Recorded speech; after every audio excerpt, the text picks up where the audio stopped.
Tension వాతావరణం నెలకొంది. తాజాగా పోలాండ్ సరిహద్దుల్లో రష్యా బెలరూస్ సైనికులు విన్యాసాలకు తెరలేపిన పరిస్థితి.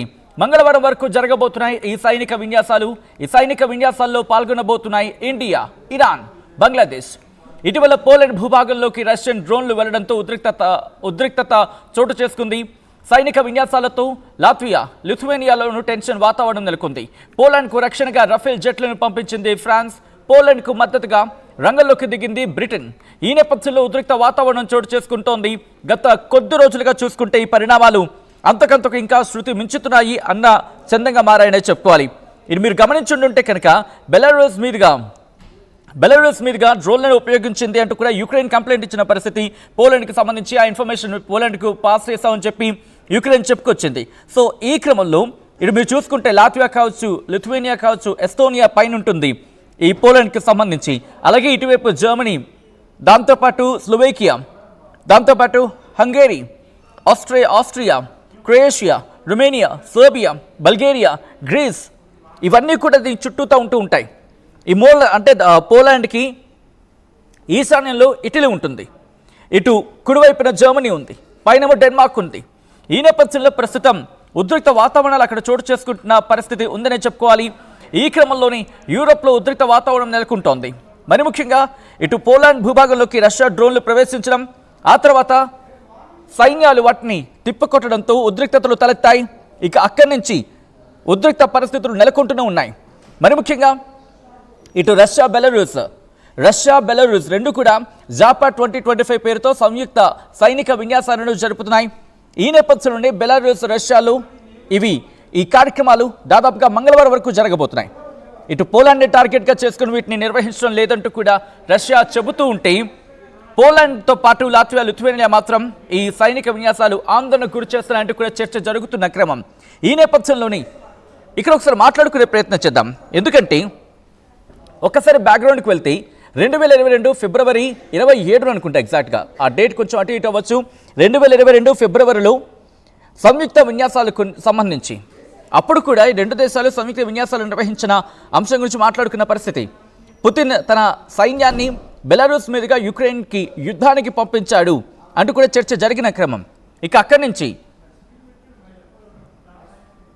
రష్యాలో జరిగే ఈ విన్యాసానికి సంబంధించి ఇప్పుడు మాట్లాడుకునే క్రమంలో ఇటు ఇండియా పాల్గొంటోంది, దాంతోపాటు బంగ్లాదేశ్, ఇరాన్, వీటితో పాటు 20 దేశాలు పాల్గొంటున్నాయి. ఈ నేపథ్యంలో రష్యా డ్రోన్లు ఇటు పోలాండ్ మీదకి అటాక్కి వెళ్ళాయని చెప్పి యుక్రెయిన్ చెబుతోంది. సో ఈ క్రమంలో పోలాండ్ మీద రష్యా డ్రోన్లను మేము పేల్చేసాం, పోలాండ్కి సంబంధించి చెప్పుకొచ్చింది. రష్యా డ్రోన్లు తమ భూభాగంలోకి వచ్చాయి, దీంతో వాటిని పేల్చేసామని చెప్పి ఇటు ఫ్రాన్స్ చెప్పుకొచ్చింది. ఈ క్రమంలోనే ఇప్పుడు పోలాండ్కు 3 రఫేల్ జెట్లను పంపించాలని చెప్పి ఫ్రాన్స్ అధ్యక్షుడు ఎమాన్యుయల్ మాక్రాన్ కూడా చెప్పుకొచ్చిన సందర్భం. ఇక ఈ నేపథ్యంలో బ్రిటన్ కూడా రంగంలోకి దిగింది. మాస్కోకి మద్దతుగా ఇటు ఫైనాన్షియల్, ఒక విధంగా చెప్పాలంటే బ్రిటన్ కూడా రంగంలోకి దిగింది. బ్రిటన్ రంగంలోకి దిగి ఇటు మాస్కోకి వ్యతిరేకంగా కార్యాచరణ సిద్ధం చేస్తుంది. వాళ్ళ ఫినాన్షియల్గా వాళ్ళకున్న అంశాలు ఏ పరిధిలో అయితే వాటిని కట్టడి చేయగలమో బ్రిటన్ కట్టడి చేయగలదు, వాటి మీద ఆంక్షలతో ఇప్పుడు విరుచుకుపడుతున్న పరిస్థితి. దీంతోపాటు వాళ్ళ రష్యా డిఫెన్స్ సిస్టమ్ని టార్గెట్గా చేసుకొని ఇప్పుడు ఆ రిస్ట్రిక్షన్స్ని పొడిగించింది. రిస్ట్రిక్షన్స్ని రోజు రోజుకు పెంచుతూ పోతోంది.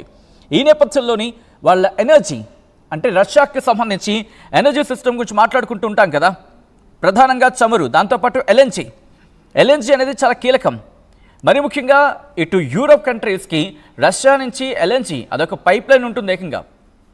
ఇప్పుడు దాని గురించి ఎవరు మాట్లాడట్లేదు. సో ఇప్పుడేం జరగబోతోంది, రష్యా వర్సెస్ నేటోగా వ్యవహారం మారబోతుందనే చర్చ జోరందుకుంటోంది. ఎందుకంటే రిమెంబర్ ఇక్కడ ఒక మాట గురించి ప్రస్తావించుకోవాలి, ఎల్ఎన్జీ చాలా కీలకం. ఎవరికి? ఇటు యూరోప్కి సంబంధించి. ఎందుకంటే వచ్చేదంటే చలికాలం. Subject to the correction 40 to 50% వీళ్ళే ఎల్ఎన్జీని అక్కడ సొంతం చేసుకుంటోంది. సొంతం చేసుకోవడం ఇన్ ద సెన్స్ రష్యా నుంచి తీసుకుంటోంది. మరి ఇది ప్రపంచ దేశాల దృష్టి కనిపించదు, లేకపోతే సోకాల్డ్ ప్రపంచాధినేతలుగా మాట్లాడుకుంటున్న వాళ్ళ కంటికి కనిపించదు, లేకపోతే ఈ సోకాల్డ్ ప్రపంచాన్ని మేము విశ్లేషిస్తున్నామని చెప్పి ఆర్థిక నిపుణులుగా తమకు తాము సొంత డబ్బా కొట్టుకుని ఆ ముసలి బ్యాచ్కి క్షమించాలి ఆ ముసలి బ్యాచ్ అనే పేరు పెట్టినందుకు. ఎందుకంటే ఒక వృద్ధులను గౌరవించే సంస్కారం మనకుంది.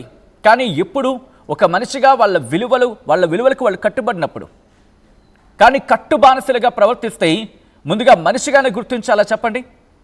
నేను ఒకరిని ఉద్దేశించి అంటే ఇంకొకరు మళ్ళీ బహుశా కాస్త అవమానంగా ఫీల్ అవ్వచ్చేమో, అవమానంగా ఫీల్ అవ్వచ్చేమో అక్కడ. కానీ నా దేశాన్ని అవమానిస్తున్నప్పుడు వాళ్ళెవరైనా సరే తాట తీస్తాం, మాటలతోనే తాట తీస్తాం. ఎందుకంటే ముందు మీ దేశం గురించి ఆలోచించుకోండి, తర్వాత మిగిలిన దేశాల మీద పడి ఏడుద్దురు. కానీ మీరు మీ ప్రపంచాధినేతని చెప్పే క్రమం మీరు సరిగ్గా లేనప్పుడు మా మీద పడి ఏడిస్తే ఏం లాభం? ఇప్పుడు ఇదే యూరోప్కి సంబంధించి 50% ఎల్ఎన్జీ ఎందుకు మాట్లాడరు? ఇప్పుడు ఇదే యూరోప్ ఇప్పుడు రష్యా నుంచి కొనుగోలు చేసిన చమురుని భారత్ కొనుగోలు చేసిన తర్వాత దాన్ని తీసుకొని కదా బతుకుతోంది. ఇప్పుడు ఇదే యూరోప్కి సంబంధించి చలికాలం ఎదురైంది, చలికాలం సమస్యలు వాళ్ళకి.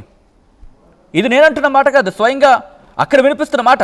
చలికాలం చచ్చిపోతారు ఇప్పుడు ఒకవేళ వాళ్ళ కనుక గ్యాస్ ఏమైనా అటు ఇటు అయితే. సో విజువల్స్ మీరు చూస్తున్నారు.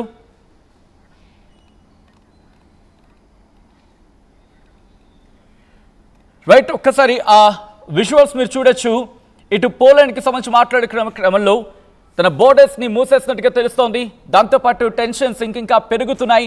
పోలాండ్ ఇప్పుడు ఈ సైనిక విన్యాసాల్లో భారత్, బంగ్లాదేశ్తో పాటు ఇరాన్ సహా 20 దేశాలు పాల్గొనడం ఇప్పుడు ఆందోళన కలిగిస్తున్న అంశం. అఫ్కోర్స్ ఇప్పటికే ఆ ప్రిపేర్నెస్ సిద్ధమవుతోంది. ఒక యుద్ధానికి సిద్ధమవుతున్నారా అనే చర్చ జరుగుతున్న క్రమం. ఒకవేళ యూరోప్కి సంబంధించి, ఎందుకంటే ఇప్పటికీ నేటోకి సంబంధించి మాట్లాడుకుంటున్న క్రమం ఉంది కదా, నేటో గురించి మాట్లాడుకుంటున్న క్రమంలో ఇప్పుడు ఏం జరగబోతుందనేదే ఆసక్తికరంగా మారుతోంది. ఇటు పోలాండ్కి సంబంధించి మద్దతుగా ఏం జరగబోతోంది, ఎందుకంటే రష్యా తమ మీద దాడి చేసింది అనే అంశానికి సంబంధించి చర్చ జోరందుకుంటున్న క్రమం పోలాండ్ చెప్పుకొచ్చింది. మరి ముఖ్యంగా ట్రంప్ శాంక్షన్స్కి రెడీ అంటూ కూడా మాట్లాడుకుంటున్న పరిస్థితి ఉంది. సో ఈ క్రమంలో ఇప్పుడు ప్రపంచ దేశాలు ఏం చేయబోతున్నాయి? ఇటు పోలాండ్ ఇప్పటికే సిద్ధమవుతున్న క్రమం కనిపిస్తోంది మనకి. యుక్రెయిన్ రష్యా యుద్ధం రోజుకి పీక్స్కి చేరుకుంటున్న క్రమంలో ఇప్పుడు శాంక్షన్స్కి ట్రంప్ కూడా సిద్ధమవుతున్నాడట, మేజర్ శాంక్షన్స్కి. అలాగే NATO countries stop buying Putin's oil అంటూ కూడా చెప్పుకొచ్చిన సందర్భం. అంటే బహుశా ఇది చాలా కీలకమైన డెవలప్మెంట్ కింద చెప్పుకోవాలి. బట్ ఇది ఎంతవరకు ఎగ్జిక్యూషన్ వరకు వెళుతుందనేది కాస్త ఆలోచించుకోవాల్సిన సందర్భమే. ఎందుకంటే ఇప్పటి వరకు నేటో కమిట్మెంట్ గురించి మాట్లాడుకున్న సందర్భంలో ఇంతవరకు వినయింది దాదాపుగా 100% అంటూ మాట్లాడుకున్న క్రమంలో రష్యన్ ఆయిల్ కావచ్చు, ఇవన్నిటి గురించి చర్చించుకుంటున్న క్రమం. సో ఇక్కడ ఇంతవరకు కూడా G7 countries, G7 finance ministers ఈ శాంక్షన్స్ గురించి మాట్లాడుకుంటున్నారు రష్యా మీద యుద్ధం నేపథ్యంలో. సో ఇప్పుడు వీళ్ళేం మాట్లాడుకుంటున్నారంటే ఈ టారిఫ్స్ అలాగే శాంక్షన్స్ విధించాలి రష్యా మీద. దాంతోపాటు రష్యా వార్కి సంబంధించి మాట్లాడుకున్న క్రమంలో వాటిని ఇంకా దృష్టి సారించాలి. G7 ఫైనాన్స్ మినిస్టర్స్ ఇప్పటికే మీటింగ్ నిర్వహించుకోవడం జరుగుతోంది. నెక్స్ట్ ఏం చేయాలి, ఇటు రష్యా మీద ఎటువంటి ఒత్తిడి తీసుకురావాలి, అట్ ద సేమ్ టైం దీంతో పాటు ఎలా ముందుకు వెళ్ళాలి, ట్రంప్ అంటున్న మాటల గురించి కూడా మాట్లాడుకుంటున్న సందర్భం ఇక్కడ. తన పేషెన్స్ పుతిన్ విషయంలో చాలా ఇక కట్టలు తెంచుకుని వెళ్ళిపోతుంది అని అర్థం వచ్చేలా కొన్ని స్టేట్మెంట్స్ అయితే వినిపిస్తున్న పరిస్థితి ఉంది. ఎందుకంటే ఇటు ఫాక్స్ న్యూస్తో మాట్లాడుతున్న సందర్భంలో అమెరికా అధ్యక్షుడు ఏమన్నాడంటే it's out of running out fast అంటూ కూడా. అంటే అది ఏమంటారు దాన్ని, చాలా త్వరగా, బట్ ఒక రకమైన ఒక విధంగా చెప్పాలంటే విసుగు పుట్టేస్తోందని రకంగా మాట్లాడిన సందర్భం.